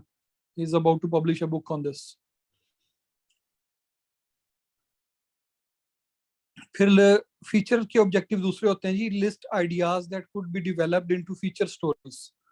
कौन कौन से आइडियाज हैं, मतलब आज मैं और वो दोपहर में इकट्ठे थे, तो मैंने उसे कहा कि तुम फीचर लिखना स्टार्ट करो किस चीज पे, जो गवर्नमेंट ऑफ पंजाब है इसके कौन कौन से महकमे हैं, उर्दू में, सिंपल उर्दू में, और उन महकमों के क्या क्या काम है, और इंसान को जो डेली लाइफ में मुश्किलात दरपेश आती हैं तो उसे किस महकमे की तरफ तब जाना होता है। अब इस चीज पे सिंपल सा मैंने उसे कहा कि फीचर लिखो, मसलन दूसरे लफ्जों में ये हर सरकारी महकमे का एक तारुफ हो जाएगा। अब तारुफ थोड़ा थोड़ा उनकी वेबसाइट्स पे भी अवेलेबल है, लेकिन जब वो उसे उर्दू में लिखेगा, फिर उसमें अपनी स्टोरीज ऐड करेगा, आसान जुबान में लिखेगा, तो उसकी वजह से कितने लोगों का पब्लिक वेलफेयर होगी। आज ये आइडिया मैंने इनकलकेट किया, सॉरी मैंने ये क्या कहते हैं, पुश किया ये आइडिया। जब ये सामने आया तो उसने कहा हाँ मैं बात करता हूँ, एक एनजीओ है वो इस पे शायद इंटरेस्टेड हो। मैंने कहा तुम फ्री में थोड़ी करोगे, तुम मतलब करो ताकि तुम पेड हो जाए, तुम्हें पेमेंट मिल जाएगी और लोगों का भला हो जाएगा। तो जनरल पब्लिक की वेलफेयर भी है, तो एनजीओ का यही काम होता है। सो हम क्या कर रहे थे, उसको कह रहा था मैं कि फीचर लिखो किस चीज पे, कि गवर्नमेंट के जो डिपार्टमेंट्स हैं वो कैसे काम करते हैं, और अगर आपको वहाँ काम करवाना हो तो आप उसका लीगल आसान प्रोसीजर क्या है, आपका काम है जो भी काम है तो वो कौन सा महकमा करेगा। मतलब हमें पता ही नहीं होता बहुत सारे कामों का। पासपोर्ट बनवाना हो तो अक्सर लोग कह रहे थे सर नादरा में आपका कोई जानने वाला है। अब नादरा और पासपोर्ट ऑफिस दो अलग अलग चीजें हैं। फिर इमिग्रेशन माइग्रेशन का फर्क नहीं पता। इसी तरह से पंजाब की अगर बात कर लें, नारकोटिक्स कंट्रोल की फॉर एग्जांपल, लाइसेंस बनवाना हो तो कहते हैं सर डीपीओ ऑफिस में कोई जानने वाला है। लाइसेंस बनवाना, जो असले का लाइसेंस है वो डीपीओ ऑफिस में नहीं बनना, वो डीसी ऑफिस में बनना है। अब इतनी छोटी छोटी बातों का पता नहीं होता। तो ये इस तरह से फीचर क्या होता है, उन आइडियाज को डिस्कस करता है कि जो हो सकते हैं यहाँ पे। फिर जनाब, explain the importance of organisation in the writing process. वो बताता है, जो फीचर होता है ये बताता है कि जब हम इसको पे कर रहे थे तो हमने इस प्रोसेस के अंदर फला फला फला काम किए। यानी ये जो इन्फॉर्मेशन मैं आपको दे रहा हूँ ये ऐसे नहीं इन्फॉर्मेशन आ गई, बल्कि वो बताएगा कि हमने फला बंदे का इंटरव्यू किया, फला इलाके में गए, फला जो है ना ऑफिसर से मिले, फला चौधरी से मिले, फला हुक्का साज से मिले, जो भी जिस चीज पे फीचर लिखा जा रहा है। फिर होता है जी write a polished feature story for published. Polished feature story क्या होगी, कि जो बड़ी ना क्लियर सी होगी, पॉलिश्ड होगी, जिसके अंदर आप कहोगे कि जनाब वेग, पॉलिश से मुराद यहाँ पे ये होगा कि जो आपकी स्टोरी है ना वो बिल्कुल न्यूज़पेपर की तरह वो नहीं होती, ऑब्जेक्टिव नहीं होती, बल्कि इसके अंदर एक ओपिनियन मौजूद होता है, और आपने बड़ा उसको खूबसूरत अंदाज से क्या किया होता है, फार्मुलेट किया हुआ होता है, ओपिनियन मौजूद होता है। स्ट्रक्चर क्या होता है जिसका, स्ट्रक्चर की आप बात करें तो एक इसकी हेडलाइन होती है, फिर उसके बाद लीड होती है, फिर नट ग्राफ होता है, फिर मेन बॉडी होती है, फिर एंडिंग होती है। तो ये इसका स्ट्रक्चर बना हुआ। आप इंटरनेट से जाके सर्च करें, आपको फीचर के और भी फ्लो चार्ट्स मिलेंगे, आपने वो सारे ऐड करने हैं इसमें। स्टाइल एंड कंटेंट सारा कुछ हो गया। अब कॉलम क्या होता है जी, कॉलम क्या होता है, कॉलम किसी भी तरह की जो फ्री स्टाइल राइटिंग होती है उसे हम कॉलम कहते हैं। जब आप न्यूज़पेपर में कॉलम पढ़ते हैं तो डिफरेंट लोग डिफरेंट तरह से लिख रहे होते हैं। मसलन जावेद चौधरी जब कॉलम लिखता है तो पहले वो एक कहानी सुनाता है, कहानी सुनाने के बाद उसको रिलेट करता है, और रिलेट करने के बाद एंड पे उसे आगे जो अपनी बात करना चाह रहा होता है वो करता है। जब जाहिद हुसैन डॉन में लिखता है तो वो सादा जुबान के अंदर जो इशू होता है उसको एक्सप्लेन करता है और उसको लिख देता है। वो जो कहते हैं जाहिद हुसैन के जो आर्टिकल्स हैं वो CSS PMS के लिए बड़े अच्छे होते हैं। ठीक है। एक सीरियल एल्मीडा था जिसने नवाज शरीफ को इंटरव्यू दिया था, जिसे डॉन लीक्स बाद में नाम दिया गया था। वो सीरियल एल्मीडा की आप लैंग्वेज पढ़ना शुरू कर दें, आपके सर में दर्द शुरू हो जाता है, पढ़ने को दिल ही नहीं करता, डिस्पाइट कि उसकी लैंग्वेज में बड़ी अच्छी ग्रिप है, बट स्टिल दिल ही नहीं करता उसका कॉलम पढ़ने को। मटेरियल पे भी ग्रिप होती है लेकिन उसका स्टाइल ही ऐसा। वसतुल्ला खान का कॉलम आप पढ़े, हर बुध को आता है उस पे, BBC उर्दू पे, तो उसमें वो बात से बात के नाम से लिख रहा होता है। अब वो कॉलम पढ़े आप, जब भी कॉलम आता है मेरे सामने आ जाए, मैं जितना मर्जी मसरूफ हूँ मैं उसे पढ़ता हूँ। वजह क्या है कि उसका राइटिंग स्टाइल ऐसा है कि उसके अंदर एक वो है अट्रैक्शन, कोहेरेंस है उसके अंदर। उर्दू में लिखना भी बड़ा मुश्किल काम है। तो कॉलम जो होता है डिफरेंट तरह के होते हैं, तो जितने फिर इसकी जिस काम के लिए आप लिख रहे हो वो डिफरेंट होंगे, उसमें फ्रेंडली एटमॉस्फेयर होगा, एक्सपीरियंस चीजें शेयर हो रही होंगी, पब्लिक ओपिनियन होगा, इंडिविजुअलिटी होगी, इसमें आप सुप्रीम वैल्यूज की बात कर रहे होते हैं। बाज का मजाहिया कॉलम होते हैं। कॉलम का आगाज मजा से हुआ था। मजा इस साल जो CSS का पंजाबी का पेपर आया तो उसमें कॉलम के लिए उर्दू में वर्ड इंशाइया इस्तेमाल होता। तो वो जो इंशाइया था उसने कहा कि कैसे जो है ना ये मजाक के जरिए से सोसाइटी में वैल्यूज इनकलकेट करता। तो इसके ऊपर सवाल आया हुआ था। कलरफुल स्टेटमेंट्स होती हैं इसके अंदर, बाज़ का शायरी यानी शेर इस्तेमाल हो रहे होते हैं। जैसे जफर इकबाल का कॉलम आता है मेरे ख्याल एक्सप्रेस में या जंग में, तो जफर इकबाल का जो कॉलम होता है ये आफ्ताब इकबाल के जो वालिद है। अब होना ये चाहिए था कि जफर इकबाल जितनी बड़ी पर्सनैलिटी है तो उसका तारुफ होना चाहिए था आफ्ताब कि जनाब आफ्ताब इकबाल उसका बेटा है। लेकिन अब हमें बताने के लिए आप लोगों को ये कहना पड़ता है कि आफ्ताब इकबाल का वालिद। वजह क्या है कि वो इलेक्ट्रॉनिक मीडिया पे आ गया, वो प्रिंट मीडिया पे रुका रहा। जफर इकबाल का नाम है वाकई। स्ट्रक्चर ऑफ कॉलम क्या होता है? स्ट्रक्चर ऑफ कॉलम कोई नहीं होता, कोई स्ट्रक्चर नहीं होता कॉलम का। आपका दिल करे जो सबसे अहम बात है वो स्टार्ट में कर दो, आपका दिल करे सबसे एंड पे कर दो। लेकिन चलो ये कहता है तो हम मान लेते हैं। इसके अंदर इंट्रोडक्शन होता है, एंगल होता है, किस एंगल की तरफ आप लोगों को लेके जाना चाह रहे हो, मेन बॉडी होती है, कंक्लूजन होता है। मुख्तलिफ इसके स्टाइल हैं, जैसे यूनिफाइड स्टाइल है, एनिक्डोटल स्टाइल है। एनिक्डोटल स्टाइल ये जो जावेद चौधरी का कहानी से शुरू करने वाला। फिर अनरिलेटेड फैक्ट स्टाइल है कि ऐसी इधर उधर की 4 5 7 बातें करते हैं और उससे शुरू हो जाता है। मतलब ये कि कॉलम के लिए कोई हार्ड एंड फास्ट रूल नहीं है, जैसे हम दिल करे वैसे लिखें। फिर आता है जी एडिटोरियल। एडिटोरियल जो होती है जो होता है ये पॉलिसी स्टेटमेंट होती है न्यूज़पेपर की। जिस न्यूज़पेपर के लिए, जिस मैगजीन के लिए, जिस ई मैगजीन के लिए एडिटोरियल लिखा जा रहा है, तो एडिटोरियल उस ऑर्गेनाइजेशन की पॉलिसी स्टेटमेंट होती है। अगर अखबार में कोई कॉलम लिखता है और उस कॉलम के ऊपर कोई इदारा जो है वो ये कहता है कि जनाब ये कॉलम लिखा है तो अखबार ने ये गलत किया है, तो अखबार को मैं नुकसान पहुंचाऊंगा, अखबार को मैं सू करूंगा, कोर्ट में लेके जाऊंगा, तो आप किसी कॉलम पे नहीं लेके जा सकते क्योंकि उसका जो राइटर है वो कॉलम वाला है, जो कॉलमिस्ट है सिर्फ आप उसे ही उठा सकते हो। But when it comes to editorial, अगर एडिटोरियल के अंदर कोई ऐसी बात हो जिसमें किसी को डिफेम किया गया हो, कुछ किया गया हो, तो देन आप पूरे न्यूज़पेपर को सू कर सकते हैं, उसको आप कोर्ट में लेके जा सकते हैं। तो एडिटोरियल जो होता है ये क्या होता है, इसमें रिस्पॉन्सिबिलिटीज ज्यादा होती है। एडिटोरियल की डेफिनेशन देखें, एडिटोरियल इज एन आर्टिकल। किसी भी ऑर्गेनाइजेशन के हवाले से या सिर्फ गवर्नमेंट ऑर्गेनाइजेशंस जो होती है, डिपार्टमेंट्स होते हैं, उनके हवाले से एडिटोरियल्स की बात करें। एडिटोरियल से मुराद जब हम ऑर्गेनाइजेशन वर्ड यूज किया तो यहाँ पे न्यूज़पेपर ऑर्गेनाइजेशन जी, उनकी पॉलिसीज वगैरह जो बताती है आप नहीं, दोबारा सुने जरा। हम कहते हैं जी डॉन का एडिटोरियल आया।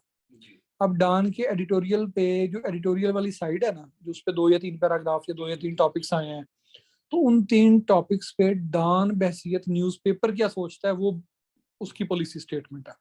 Policy statement of Dawn on that issue. मसलन फॉर एग्जांपल कल इमरान खान ने मरियम के बारे में एक बात किया, ठीक हो गया। अब डॉन न्यूज़पेपर उस पे एडिटोरियल लिखता है और वो कहता है कि हमें खवातीन के जो है इस तरह की बातें उनके बारे में नहीं करनी चाहिए, इससे सोसाइटी में वैल्यूज जो हैं वो खराब होती हैं। वो अपनी ओपिनियन दे रहा है, न्यूज़पेपर ओपिनियन दे रहा है, एडिटोरियल बोर्ड अपनी ओपिनियन दे रहा है, एडिटर अपनी ओपिनियन दे रहा है और वो उसका रिस्पॉन्सिबल है, उसका राइटर एडिटोरियल। इसलिए अक्सर आपने देखा है जो एडिटोरियल होता है उसके नीचे कोई नाम नहीं लिखा होता कि ये किसने लिखा। From the newspaper side, editorial is always from newspaper side. किसी स्पेसिफिक पर्सन नहीं लिखता है या कोई नहीं लिखता। हाँ जी, उस पे एडिटर ने जो लिखा है, एडिटर चाहे जबरदस्ती कोई गलत चीज लिख दे, बाद में रिजाइन कर दे, तो उसका जो वो तरीकाकार है वो भुगतना पड़ेगा एडिटर को भी और न्यूज़पेपर को भी, दोनों को। कॉलम में पर्सन होता है, कॉलम में वो पर्सन है। और सर फीचर में तीनों को थोड़ा सा इनलाइन करने दूं, अगर आप ये क्लियर कर दें। फीचर आपने बताया कि एक कलर्ड एक स्टोरी है किसी भी चीज की। कॉलम एक ऐसी चीज है जो एक पर्सन लिखता है, हाँ, अपने ख्यालात का इजहार कर देता है किसी भी इशू पे या कोई भी बात पे, किसी बात। जो ये है एडिटोरियल, ये स्पेसिफिकली न्यूज़पेपर वाले जो अपनी ओपिनियन दे रहे होते हैं किसी। एग्जैक्टली, बिल्कुल ठीक है। ऑब्जेक्टिव क्या होते हैं एडिटोरियल के? ऑब्जेक्टिव क्या होते हैं? पहला ऑब्जेक्टिव ये होता है, मसलन जो जिम्मेदार अखबार था उसका ऑब्जेक्टिव था मुसलमानों के अंदर एक जज्बा हुर्रियत पैदा करना, उनके अंदर लिबर्टी के लिए, आज़ादी के लिए, इंडिपेंडेंस के लिए एक इमोशंस जो है उनके जगाना। तो अब ये उसको रिप्रेजेंट करता था। फ्राइडे टाइम्स है, सलमान तासीर का था, उसका काम क्या था? लिबरल वैल्यूज को प्रमोट करना सोसाइटी में। नवाए वक्त है, नवाए वक्त जो है ये कंसिडर होता है कि जनाब इसको डेली सुबह उठ के आर्मी चीफ भी पढ़ता। तो नवाए वक्त को अगर उठा के देखें तो उसके अंदर आपको पाकिस्तानियत, नवाए वक्त के अंदर आपको ज्यादा मजहबियत और ये चीजें नजर आएंगी। ठीक है। जंग है, तो जंग जो है ये इसकी खैर कोई वो खास होती नहीं है। डॉन वाले जो हैं, ये जिना ने बनाया था, इसको स्टार्ट किया था, तो डॉन वाले भी लिबरल वैल्यूज और इन चीजों की तरफ जाते हैं। तो ये क्या होता है, आपकी आपकी जो अपनी सोच है आपके अखबार की, आप उस अखबार की सोच का इजहार करते हैं कहाँ पे? एडिटोरियल के अंदर। तो पहला ऑब्जेक्टिव क्या होता है? जो भी आपके अखबार का मिशन है उस मिशन को यहाँ से प्रोपेगेट करना। अब फॉर एग्जांपल एक मैगजीन है लाल लाल के नाम से आता था शायद, जद्दोजहद के नाम से मैगजीन आता था। अब वो सोशलिस्टों का था, डॉक्टर लाल खान उसका एडिटोरियल लिखता था। तो हमेशा वो दुनिया में जो मर्जी हो जाता था, वो एंड पे आखिरी जुमला लिखता था कि जनाब सुर्ख इनकलाब के बगैर, यानी सोशलिस्ट इनकलाब के बगैर ये मसले हल नहीं होने वाले। तो वो क्या था? उसकी पॉलिसी स्टेटमेंट थी, और वो करते थे इस पे। इस तरह जो मजहबी होते हैं, जो मजहबी मैगजीन्स होते हैं, तो उनका भी यही होता है। इसमें एक्सचेंज ऑफ आइडियाज होते हैं, कभी कभी इसके अंदर नॉलेज को प्रमोट करने के लिए होता है, कभी एक्सपीरियंस को प्रमोट करने के लिए होता है, कभी किसी पॉलिसी के ऊपर तनकीद होती है, कभी उसकी अप्रिसिएशन होती है। किसी भी चीज को जो गवर्नमेंट ने किया उसको अप्रिशिएट करना होता है। किसी इंडिविजुअल ने कुछ किया है तो आप उसको एक मिसाल के तौर पे पेश करना चाह रहे हैं, पॉजिटिवली और नेगेटिवली। ये आपका सारा क्या आ जाएगा? एडिटोरियल आ जाएगा। एडिटोरियल में क्या होता है? आमतौर पे इंट्रोडक्शन होता है। सबसे पहले वो न्यूज बताई जाती है जिसके ऊपर एडिटोरियल लिखा जाएगा। मसलन लिखा जाएगा कि रिसेंटली इन द मुल्तान जलसा of Pakistan Tehreek Insaf, Imran Khan utter derogatory remarks against Maryam Nawaz. ये पहले उसको एक्सप्लेन किया गया। फिर वो बताएगा कि women are considered to be inferior in Pakistan and sometimes males use जो है ना them as a for their negative mottos और ब्ला ब्ला ब्ला। और फिर उसके बाद कहेगा कि हमें सोसाइटी के अंदर ये करना चाहिए, वो करना चाहिए, ऐसे करना चाहिए, वैसे करना चाहिए। नसीहत होगी इसके अंदर। यस, ऑब्जेक्टिव्स तो हर एक के डिफरेंट होते हैं। तो अपने ऑब्जेक्टिव को परसू करना जो है ना, वो एडिटोरियल है। आमतौर पे क्या होता है, जो न्यूज़पेपर का ऑब्जेक्टिव है, पहला इसका क्या होता है, जो न्यूज़पेपर का ऑब्जेक्टिव है, मिशन है, उसको इनकलकेट करना लोगों के माइंड में। दूसरा क्या होता है, लोगों के अंदर थिंकिंग का प्रोसेस। अच्छा, ये प्रोपेगेंडा के भी जरिया होता है। प्रोपेगेंडा वैसे एक पॉजिटिव टर्म थी, लेकिन वर्ल्ड वार 2 के बाद से ऑनवर्ड इसको नेगेटिव टर्म डिक्लेयर कर दिया गया। तो प्रोपेगेंडा क्या होता है? किसी भी बात को फैलाना, प्रोपेगेंडा। तो इन्होंने ये जो नाजीज्म था और फाशिज्म था, इसके बाद से ऑनवर्ड इसको नेगेटिव टर्म डिक्लेयर कर दिया प्रोपेगेंडा को। तो ये बेसिकली एडिटोरियल भी प्रोपेगेंडे का एक तरीका होता है। फिर स्टाइल और कॉन्टेक्ट इसका क्या होता है? आमतौर पे जो इसका स्टाइल होता है वो कहता है state the problem, position the problem, evidence to support your position, कि आप जो बात कर रहे हैं उसके पास, आपके पास क्या रीजन है। फिर कंक्लूजन दें, फिर सोल्यूशन दें उस प्रॉब्लम का।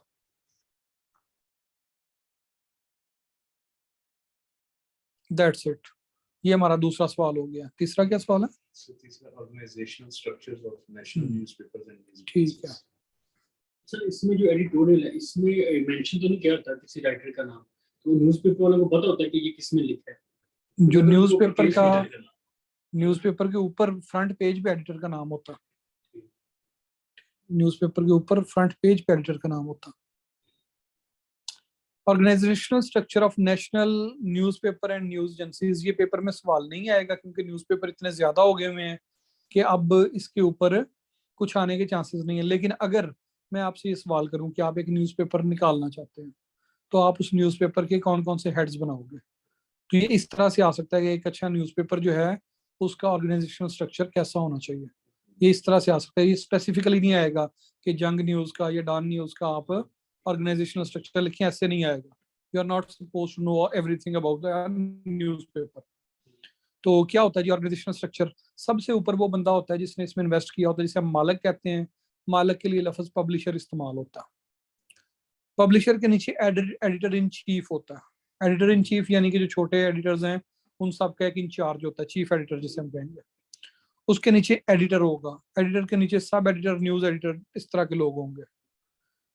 फिर वो क्या करेगा, उसके नीचे उसने हर सेक्शन के लिए अलग अलग बंदे हायर किए भी होंगे।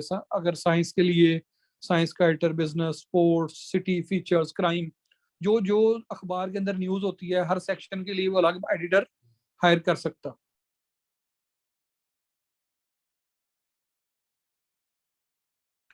भाई आपने किसी का भी नहीं लिखना, आपने जर्नल ही लिखना है, जैसे जर्नल ये है।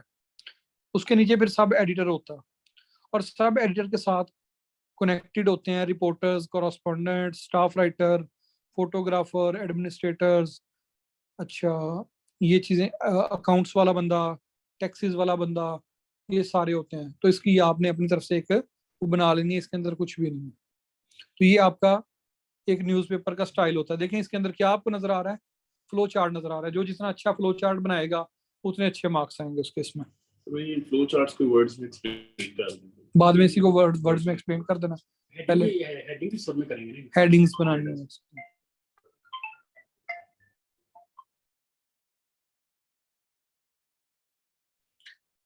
न्यूज एजेंसीज क्या होती हैं? अगेन ये इदारे होते हैं जिन बाज़ सरकारी बाज़ प्राइवेट, जिनका काम होता है पूरी दुनिया से न्यूज़ को जमा करना, और उन न्यूज़ को जमा करके फिर ये एक वायर जनरेट करते हैं, एक पैकेज जनरेट करते हैं, और वो पैकेज जो है ना खरीदते हैं छोटे अखबार। आप कभी अखबार पढ़ रहे हो, उसमें लिखा होता है ब्रैकेट में सना न्यूज़ एजेंसी, अब ये शायद यमन की न्यूज़ एजेंसी है, या AFP लिखा होता है, ये फ्रांस की न्यूज़ एजेंसी है। अब ये जो न्यूज़ एजेंसीज होती हैं इनका काम क्या होता है?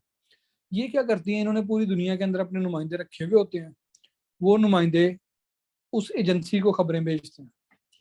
अब वो AFP है फॉर एग्जांपल, या पाकिस्तान की APP है, एसोसिएटेड प्रेस ऑफ पाकिस्तान, तो वो न्यूज़ एजेंसी क्या करती है, उन नुमाइंदों को पे करती है, वो नुमाइंदे खबरें भेजते हैं। अब वो APP के पास आ गई खबरें।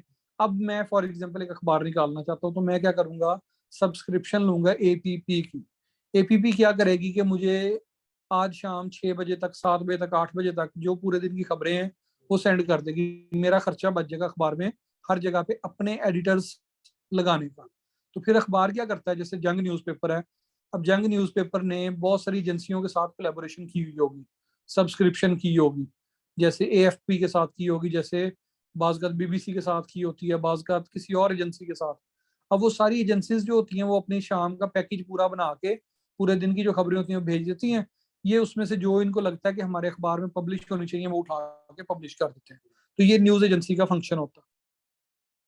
अब इसमें क्या क्या हो सकते हैं, इसमें रिपोर्टर हो सकते हैं, प्रेजेंटर्स हो सकते हैं, कैमरा क्रू हो सकता है, प्रोड्यूसर हो सकते हैं, असाइनमेंट एडिटर हो सकते हैं, न्यूज़ डायरेक्टर हो सकते हैं, मतलब हर चीज इसके अंदर आती है। और कोई भी जो ऑर्गेनाइजेशन होती है उस ऑर्गेनाइजेशन के अंदर कौन से डिपार्टमेंट नेसेसरी होते हैं? नंबर एक तो वो जो काम कर रही है उसका, मतलब न्यूज़पेपर के अंदर पहला होगा जो सहाफत से मुतल्लिका चीजें होंगी, सहाफी होंगे। दूसरा होगा जो लोग टैक्सेस और जो मार्केटिंग से मुतल्लिका ग्रुप होगा।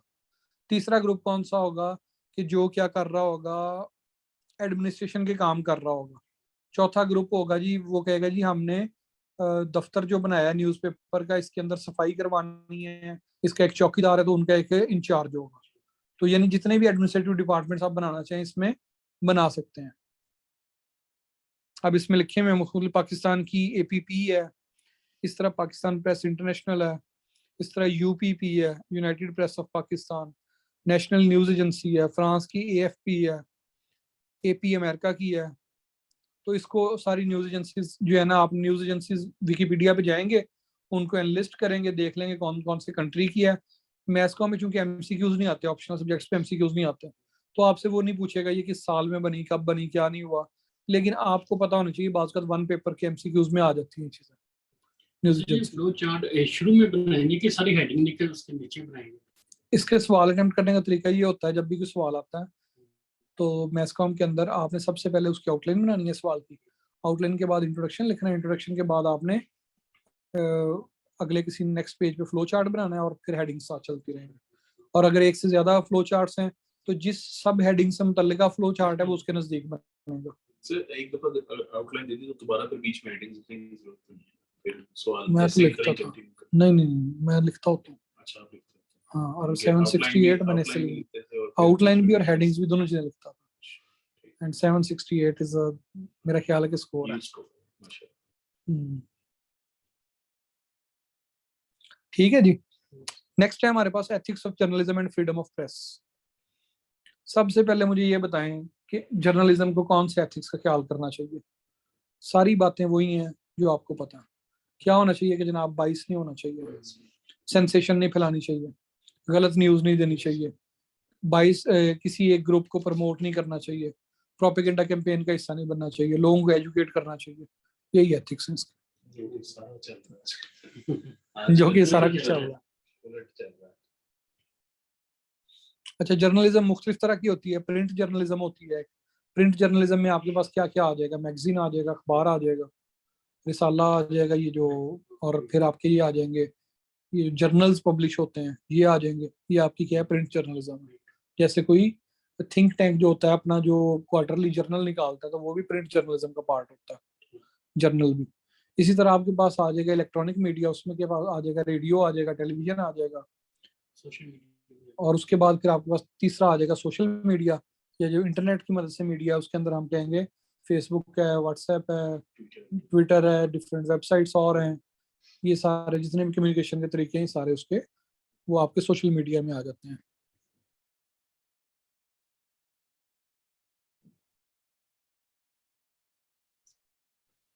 जर्नलिज्म वालों को क्या करना चाहिए, रिस्पॉन्सिबल होना चाहिए, फ्रीडम ऑफ द प्रेस उनको मिलनी चाहिए, इंडिपेंडेंट होना चाहिए, सिंसियर होना चाहिए, ट्रूथफुल होना चाहिए, एक्यूरेट होना चाहिए, इम्पार्शियल होना चाहिए, फेयर प्ले होना चाहिए, डिसेंट होना चाहिए। ये नहीं हो कि वो न्यूज लेने के लिए कोई गलत हरकत करे। एलिमेंट्स कौन कौन सी होनी चाहिए, तो जो जर्नलिस्ट है वो कैसा होना चाहिए, एलिमेंट्स कैसे क्या है उसके अंदर। Obligation to tell the truth, पहली बात ये है वो सच बोलने का उसको पता हो कि मैंने सच बताना है। फिर लॉयल्टी टू सिटीजन होनी चाहिए। ये अक्सर आप देखते हैं इंडियन फिल्मों में, जो सहाफी होते हैं उन्होंने एक बैग डाला होता है अपने कंधे पे, और जो विलन होता है वो उनको कत्ल कर देता है। और फिर उसकी बहन होती है या बेटी होती है, सहाफी की बहन या बेटी, वो क्या होती है, हीरो के साथ उसकी चक्कर होता है और हीरो जाके फिर उसका बदला लेता है। तो ये क्या होता है जी, ट्रूथ बताने के लिए। तो सहाफियों को हमेशा ये ऐसे ही बताया गया। होता था फिल्म में हीरोइन का भाई या पुलिस वाला होता था, या पुलिस वाला होता तो मारा जाता था। ईमानदार पुलिस वाला। ईमानदार पुलिस वाला। इसी तरह से वो स्टेट ड्रामे में कहता है ਇਹਨੇ ਵੀ ਫਿਲਮਾਂ 'ਚ ਕੰਮ ਕਰਨਾ ਹੁੰਦਾ ਲੇਕਿਨ ਰੋਲ ਇਹਨਾਂ ਕੋ ਮਿਲਦਾ ਹੈ, ਕੋਈ ਡਾਕੂ ਆ ਗਿਆ ਜੇ ਕਹਿ ਕੇ ਬੂਹਾ ਬਾਰੀ ਬੰਦ ਕਰ ਦਿੰਦਾ, ਹਾਕੂ ਡਾਕੂ। नेक्स्ट है जी, लॉयल्टी टू सिटीजन होनी चाहिए जर्नलिज्म की। वेरिफिकेशन ऑफ इंफॉर्मेशन होनी चाहिए। सारी बातें आप पढ़ लेंगे, इसको काफी है, ये कहानी है।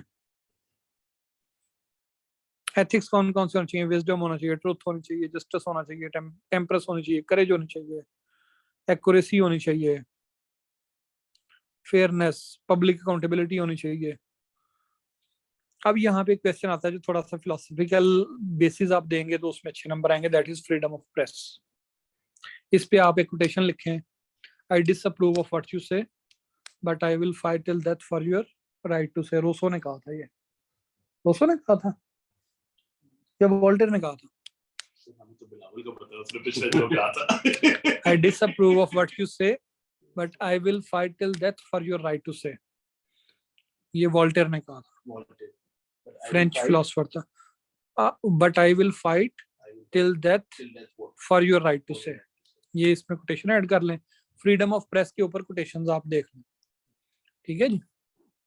एक वेबसाइट है quotations.com के नाम से मेरा ख्याल है, उसमें आप जो टॉपिक लिखते हैं ना आपको उसकी वो मिल जाती है, कोटेशन मिल जाती है। और फ्रीडम ऑफ प्रेस पे लिखना है आपको, वहां पे जो लोगों ने बड़े बड़े लोगों ने बातें की हैं वो मिल जाएंगी। आपने आईआर पे लिखना है कुछ, आपको कोटेशंस मिल जाएंगी। जिना की कोटेशंस देखनी है मिल जाएंगी। इस तरह डिफरेंट कोटेशंस आपको डिफरेंट टॉपिक्स पे मिल जाएंगी। quotation.com आई गेस, मुझे चेक कर लेना तो मैं बता देता हूँ आपको।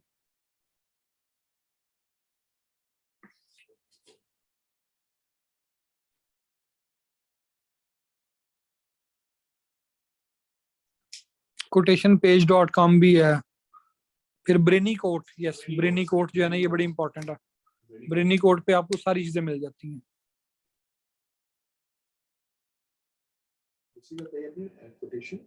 page.com सिंपल गूगल पे जाके लिखें कोटेशन वेबसाइट्स आपको मिल जाएंगे, या सिंपली आपने जो भी टॉपिक है ना उस टॉपिक को डायरेक्ट गूगल पे लिखें। जैसे फॉर एग्जांपल आप कहते हैं फ्रीडम ऑफ प्रेस, अब फ्रीडम ऑफ प्रेस पे आप चाह रहे हो कि हमें मिल जाए, हाँ कोट्स मिल जाएंगे आपको। इवन गूगल इमेजेस पे चले जाएं तो आपको कोट्स मिल जाती है लोगों की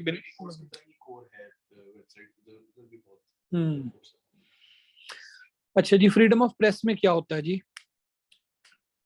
इन freedom of press is the guarantee by a government for of free public press for its citizens and their association extended to members of news gathering, organizing and their published reporting।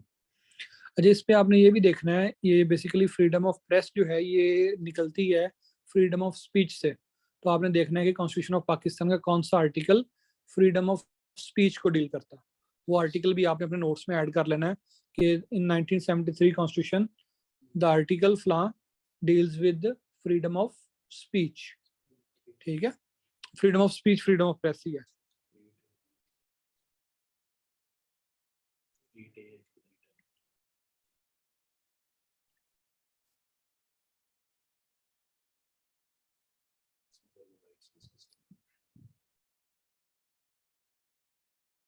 Ethics of journalism के अंदर फिर ये 17-18 headings दी हुई हैं, परेशान नहीं हो इस पे।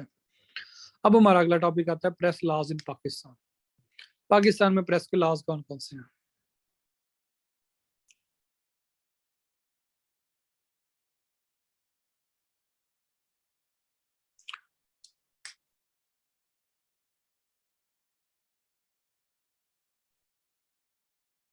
पाकिस्तान के अंदर जो प्रेस लॉज हैं, जब आप इनकी बात करोगे तो सबसे पहले जनाब registration and licensing of newspaper आपको चाहिए होती है। जो भी आपने करनी चैनल बनाना है उसके लिए पैमरा इजाजत देगा आपको। अगर आपने अखबार निकालना है तो उसके लिए मेरे ख्याल है ABC के नाम से कुछ इदारा है वो इसको अलाउ करेगा, नाम देख लीजिएगा। तो स्टेट और प्रेस का रिलेशनशिप, ये सारी बातें हैं, कोई इसमें खास चीज नहीं है। Registration of printing press and publication ordinance, ये ऑर्डिनेंस है। ऑर्डिनेंस का मतलब है कि सदर ने जारी किया था, बाद में पार्लियामेंट ने इसको मंजूर कर दिया, इसलिए इसका नाम ऑर्डिनेंस ही है। तो इसके मुख्तलिफ पार्ट्स हैं। पहला प्रिलिमिनरी पार्ट है जिसके अंदर टाइटल, डेफिनेशन और ये चीजें हैं डिफरेंट की न्यूज़पेपर की डेफिनेशन क्या होगी according to registration of printing press and publication ordinance. फिर दूसरे में प्रिंटिंग प्रेस का बताया है, तीसरे में printing and publication of newspaper का बताया है।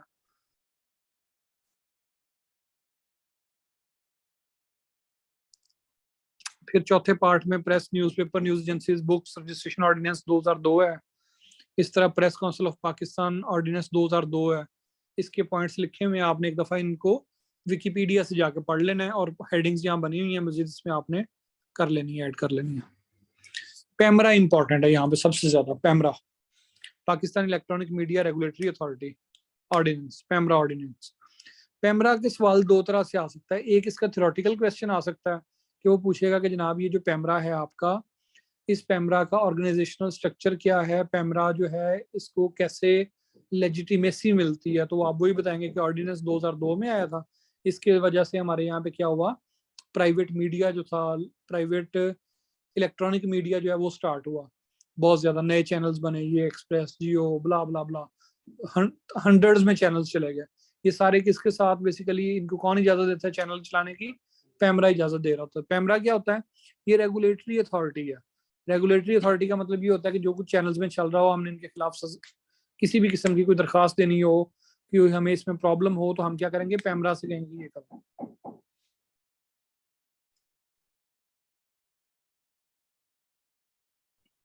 फिर इसी तरह से एक है डिफेमेशन ऑर्डिनेंस 2002, ये भी 2002 में है। इसमें वो डील करेगा कि किस बंदे को डिफेम अगर किया जाए तो उसको न्यूज़पेपर में उसके खिलाफ कोई न्यूज लगा दी, वो डिफेम हो गया तो आया, उस बंदे को कैसे रोका जा सकता है। अभी रिसेंटली जो पीका ऑर्डिनेंस आया था, ये 2021 वाली जो अमेंडमेंट थी जिसको इस्लामाबाद हाई कोर्ट ने नल एंड वाइड करार दिया है, उसके अंदर भी ये चीजें थी जो डिफेमेशन से मुतल्लिका थी।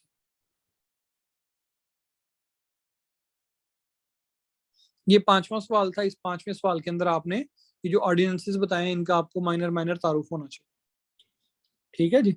और फिर इनके क्या इम्पैक्ट्स हैं, अगर इनकी वजह से कोई इदारे वजूद में है, जैसे पैमरा वजूद में आया, तो उसका ऑर्गेनाइजेशनल स्ट्रक्चर क्या है। फिर इस क्वेश्चन को वो यूं भी दे सकता है कि पैमरा जो है ये न्यूज़पेपर या जो फ्रीडम ऑफ प्रेस है ये उसके खिलाफ नहीं है, तो हम कहेंगे कि नहीं जनाब ये उसके खिलाफ नहीं है, कोई ना कोई रेगुलेटरी बॉडी होनी चाहिए जो इश्यूज ओरिजिनेट होते हैं because of a certain sector, तो उसको एड्रेस करने के लिए कोई इदारा होना चाहिए।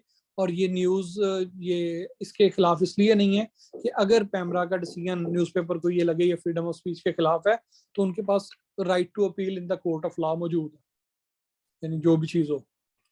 सर जरा नोट भी बना आता है 10 नंबर पे ये पैमरा, हाँ उसका रिसर्च स्ट्रक्चर लिखेंगे उसके ऊपर। इसमें स्ट्रक्चर लिखेंगे, इस पे पहले इसका एक्ट लिखेंगे, कब ये आया, बैकग्राउंड इसका, फिर इसके इम्पैक्ट्स लिखेंगे। इसकी वजह से पाकिस्तान में सोशल जो है इलेक्ट्रॉनिक मीडिया जो है उसने बहुत ज्यादा तरक्की की, केबल जो है हर घर में आ गई फिर इसकी वजह से।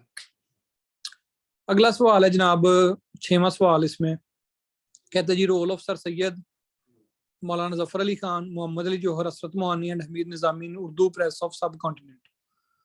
अगेन इसके अंदर सर सैयद अहमद खान वाला सवाल जो आपने पाकिस्तान स्टडीज में पढ़ा था वही यहाँ पे आएगा कि उन्होंने जो जो चीजें पब्लिश की थी वो सारी इसके अंदर आ गई। कोई खास हम ये कहें अच्छा उसका नतीजा क्या निकला, उन्होंने क्यों ये बेसिकली काम किया सर सैयद ने, कि उस टाइम पे हालात ऐसे थे, 1800 की जंग आज़ादी हुई थी, मुसलमान परसिक्यूट हो रहे थे, मुसलमान एजुकेशन में पीछे थे, मुसलमान पॉलिटिक्स में पीछे थे, मुसलमान गरीब थे, मुसलमान जो थे यहाँ पे उर्दू जो थी उर्दू हिंदी कंट्रोवर्सी हो गई थी, तो उन्होंने इसलिए उर्दू के ऊपर काम करना शुरू कर दिया। साइंटिफिक सोसाइटी बनाई उन्होंने जिसका काम था translation of the books from different language to Urdu, ताकि लोग इसको समझ सकें, चीजें देख सकें, दैट्स इट। तो ये सर सैयद का रोल है। इसी तरह जफर अली खान साहब का रोल है कि जनाब इनके जो जर्नलिज्म थी वो कैसी थी, इन्होंने जिम्मेदार के नाम से अखबार निकाला, उसके अंदर ये पैन इस्लामिज्म के कायल थे, ये चाहते थे कि, और उसके अंदर फिर ये शेर लिखते थे ताकि लोग क्या करें इनकी तरफ ज्यादा अट्रैक्ट हों, इनकी जो बातें होती थी वो ओरेटरी होती थी, प्रोमिनेंट होती थी, वर्बोसिटी होती थी, दैट्स इस तरह का। मौलाना मोहम्मद अली जौहर ने जनाब कॉमरेड और हमदर्द निकाले थे, कॉमरेड 1911 में, हमदर्द 1913 में, और ये मैसेज की वॉइस को करते थे, सॉबर थे, सीरियस थे, इसके अंदर क्वालिटी इंग्लिश यूज होती थी, जो इंग्लिश वाला था, मेरे ख्याल है कॉमरेड इंग्लिश में था, हमदर्द उर्दू में था, तो ये चीजें इसके अंदर होती थी। हसरत मोहानी ने क्या किया था, इसने मुख्तलिफ किताबें लिखी हैं, कुलियात हसरत लिखी है, नुकात सुखन लिखी है, और इस तरह से ब्ला ब्ला ब्ला। हमीद निजामी नवाई वक्त वाले आपके रहने वाले सांगला हिल के थे, हमने इंग्लिश किया था, नवाई वक्त की इन्होंने की, कॉलेज मैगजीन के ये काम करते थे, सारबान के डिप्टी एडिटर रहे, फिर 1937 में एमएसएफ के प्रेसिडेंट थे, फिर इन्होंने नवाई वक्त स्टार्ट किया, फिर उसके बाद मुस्लिम लीग के स्पोक्समैन बने, और उसके बाद अल्लाह को प्यारे हो गए। इनके नाम पे हमारे रोड का नाम लारस रोड से चेंज करके वो हमीद निजामी और मजीद निजामी रोड कर दिया, निजामी ब्रादरन। अगला सवाल है जी 7वां सवाल कि role of radio, television, print and internet in Pakistan. हाँ फिर पांचों को थोड़ा थोड़ा कर देना, अगर किसी एक का पूछे तो फिर एक को डिटेल से, और अगर ज्यादा का पूछे तो आपने क्या करना है उसको स्पेसिफिकली। आप कहते हैं जी role of radio, television, print media and internet in Pakistan. Again do we need to study this?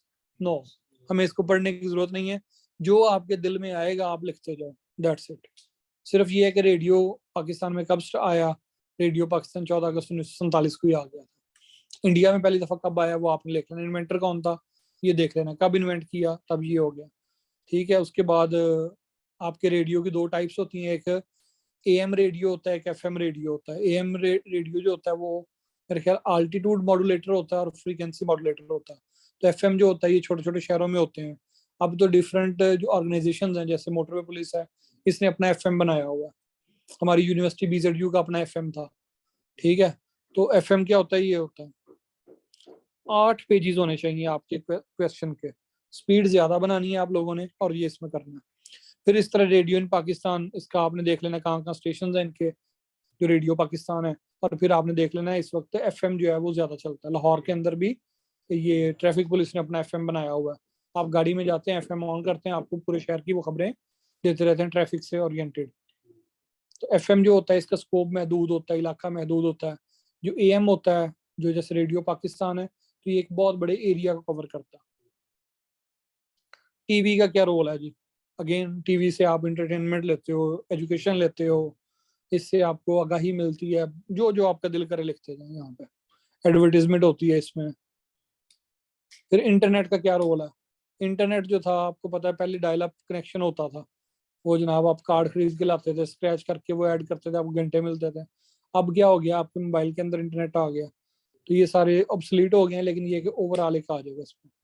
Role of print media क्या है इसमें? न्यूज़पेपर क्या करते हैं, मैगजीन्स क्या करते हैं, ठीक है, कैरेक्टरिस्टिक्स क्या हैं, ब्ला ब्ला ब्ला, कुछ भी नहीं है इसमें। Problems of journalism in Pakistan क्या है? जितनी आपने बताई है कि जर्नलिज्म में खूबियां होनी चाहिए, उसको अपोजिट कर देंगे तो प्रॉब्लम्स हो जाएंगी। मसलन बाइसनेस है पाकिस्तानी मीडिया में, ऑब्जेक्टिव नहीं है, सब्जेक्टिव है। ये क्या करता है, अपने ट्रुथ की बजाय क्या करता है, पर्सपेक्टिव को ज्यादा बढ़ा चढ़ा के बयान करता है। पॉलिटिकल पार्टीज का ये क्या बन जाता है, वो प्रोपेगेटर बन जाता है, उनका वो तरफ आ जाता है। फिर इनको सहाफ़ियों को पाकिस्तान के अंदर बाज़ मुख्तलिफ मुश्किलात का सामना करना पड़ता है। कोई न्यूज़ दे देते हैं तो उठा के ले जाते हैं शुमाली इलाकाजात की सैर को। तो ये चीज़ें हैं। तो ये 7वां सवाल हो गया। अगला सवाल है जी, social and developmental represent responsibilities of Pakistani media. Again गपशप है सारी, कौन कौन सी हैं? पॉलिटिकल, वही जो पेस्टल आपको बताया था, political, economic, social, technological, environmental, legal, ethical, ये सारी चीजें इसके अंदर आ जाएंगी। और मजीद इसमें जो आपका दिल करता जाए ऐड करते जाए। फिर कहते हैं जी, importance of radio, TV, documentary and live programmes. Again गपशप है। तो आपका पेपर 1 तैयार हो गया। क्या फर्क होता है कि जो प्रिंट मीडिया होता है वो लिखी हुई होती है, जो ये इसका होता है ऑडियो विजुअल फर्क होता है, सोर्सेज का डिफरेंट होता है, और ब्ला ब्ला जो दिल करे लिखते जाएं इसमें। दैट्स इट सर, आज के लिए इतना काफी है। नवाब साहब, इतना काफी क्या, सिलेबस खत्म हो गया। 10 सवाल थे, 10 सवालों में से कितने सवाल हैं जिनमें आपको पढ़ना पड़ेगा? सिर्फ एक सवाल ऐसा है, वो कौन सा है?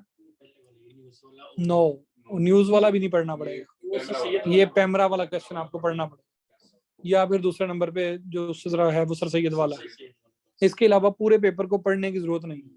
जो पैमरा वाला था ना, जो न्यूज़पेपर ये था, ऑर्गेनाइजेशन स्ट्रक्चर भी अपनी मर्जी से बनाना है आपने, कोई जरूरत नहीं है आपको। प्रेस लॉज वाला सवाल पढ़ने वाला है, और दूसरा उर्दू की वो जो हिस्ट्री है, ये 2 चीजें पढ़ने वाली, बाकी सारी गप्पे हैं। और इस पे जितनी गप्पे आप अच्छी बनाएंगे, जितना सवाल ज्यादा लिखेंगे। और मजे की बात है, 10 सवाल हैं पेपर में टोटल, 10 में से 8 पेपर में आने, आपने 5 करने हैं, ठीक है? तो इससे आसान कोई सब्जेक्ट हो नहीं सकता, ठीक है? कल हम पढ़ेंगे आपका ये पेपर 2 पढ़ेंगे कल हम आपका, और पेपर 2 भी आपका इसी तरह से। आज हमने कितने टाइम में, 1.25 घंटे में खत्म कर लिया, ठीक है जी? मैं 6:05 में क्लास में आता हूँ, और फिर हम पढ़ते हैं अपनी इस्लामियात। आज पढ़नी है, नहीं सॉरी, साइंस की आखिरी क्लास है वो, इन्वेंटर्स एंड इन्वेंशंस वाली। उस क्लास में मैं डिस्कस करूंगा आपके मॉक पेपर्स का स्केड्यूल ना। अल्लाह हाफिज।